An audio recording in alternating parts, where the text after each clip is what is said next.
What's up guys? Hello mga kapayro lovers. Ano, ito po yung mga order ko sa online ng mga paputok galing kay Kulit Hopya. Ito po yung whistle racket ni Kulit Hopya. Solid po ito. Ganda. Kaso pricey lang po. Sayo pa yung shipping. Pricey pero maganda talaga. Order ko nito mga 70 pieces lang po kasi hindi naman po tayo mapira. At saka ito po quitis na ito, doble karga. Okay din, ayos din putok niya. Solid din. Pero hindi lang masyado mataas yung lipad. Gusto ko sana yung mataas na lipad ba. Tulad ng Eye of the Eagle quitis yun. Paka solid. Pero wala naman tayong budget doon magbili kasi ang pricey talaga. Kaya ito lang po yung makaya nating bilhin. Tsaka may ano din ako, may fountain po ako, batibot. Order ko nito 15 pieces. In order ko ito sa sa Lazada to mismo order ko. Siguro order ko nito mga 15 pieces. Nabayaran ko sa Lazada mga 700. 15 to at saka 5 na lang po yung naiwan lagi kong sinisindihan yung iba hindi na siguro to aabot ng New Year to kasi 5 na lang, hindi pa nga nagpapasko, hindi pa nag 24 pero ubos na ang fountain. Ito kasi yung nauna kong masindihan kasi walang bomb, spark lang siya. Okay lang sa kapitbahay natin, hindi magalit kasi pag magsisindi tayo ng may bomb magalit yung kapitbahay natin, lalo hindi pa nag New Year, hindi pa nagpapasko. Okay lang kung New Year na 31 ng gabi, okay na yun, wala nang magalit yun kasi New Year na Tsaka ito din Lolo Thunder, order ko din to sa Lazada pero hindi masyado solid yung sabog niya, kunti lang kasi yung powder pero okay na rin. Ito ding Super Lolo, dalawang cubes po. Order ko rin to sa Lazada, dalawang cubes na Super Lolo pero ni-reveal ko po yung powder niya, hindi po masyado marami, tama lang.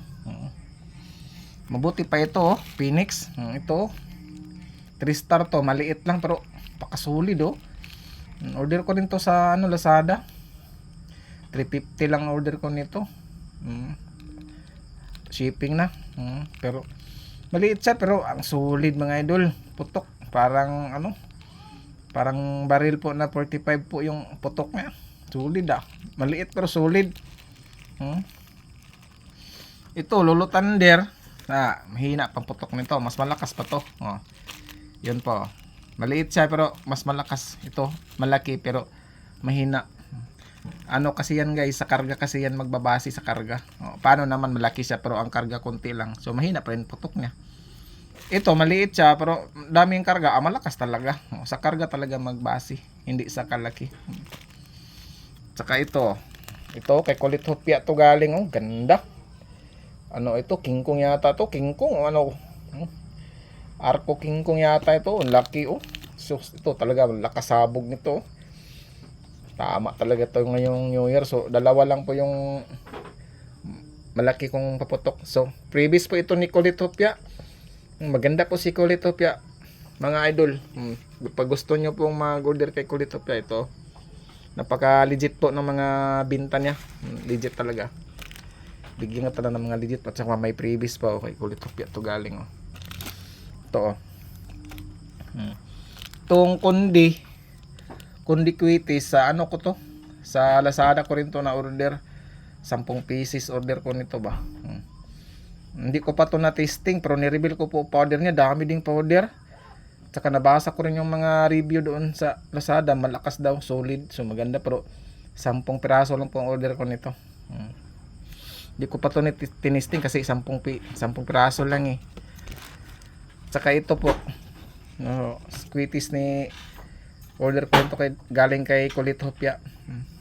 Okay din, ganda din sabog niya pero hindi lang masyado kataasan yung lipad. Pero okay lang, ganda. Tsaka ito whistle bomb.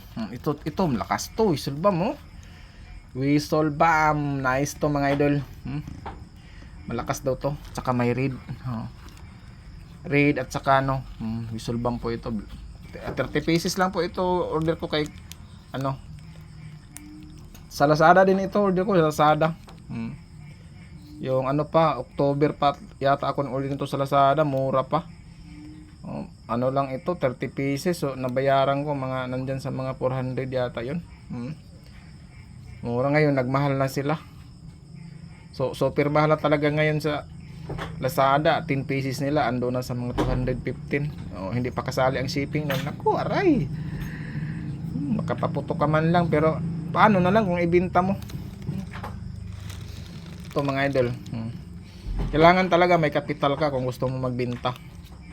Kasi ang orderin mo bundle na. Hindi na yung mga 10 piraso. Hindi na ganyan, kasi pag ganyan, pag ibenta mo, wala na din bibili. Sobrang mahal na. So, bawat isa nito, ibenta ko ito ng 20. Naku, wala eh. Ito po yun. Maganda po. Sabog nito mga idol. Dreamlight po ito. Dreamlight. Ganda to, Dreamlight. Solid to. Ito po yung gamit ko. Ito po yung bibilihin ko. Bawat New Year, ito po talaga hinahanap ko, Dreamlight. Nandito na ako sa Dreamlight. Solid kasi Dreamlight eh. Iwan ko lang po sa ibang brand. Tulad ng Phoenix. Siguro solid dun din.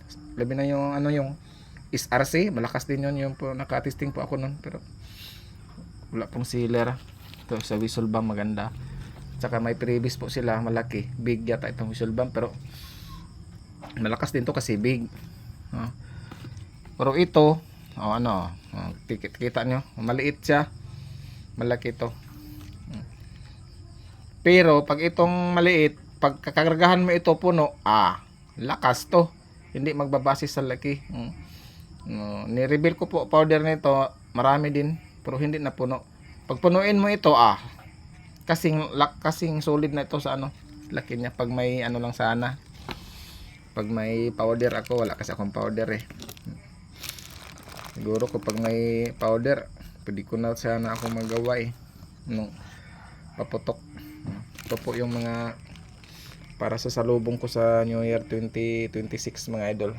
Kunti lang po ang ko, mga paputok ko.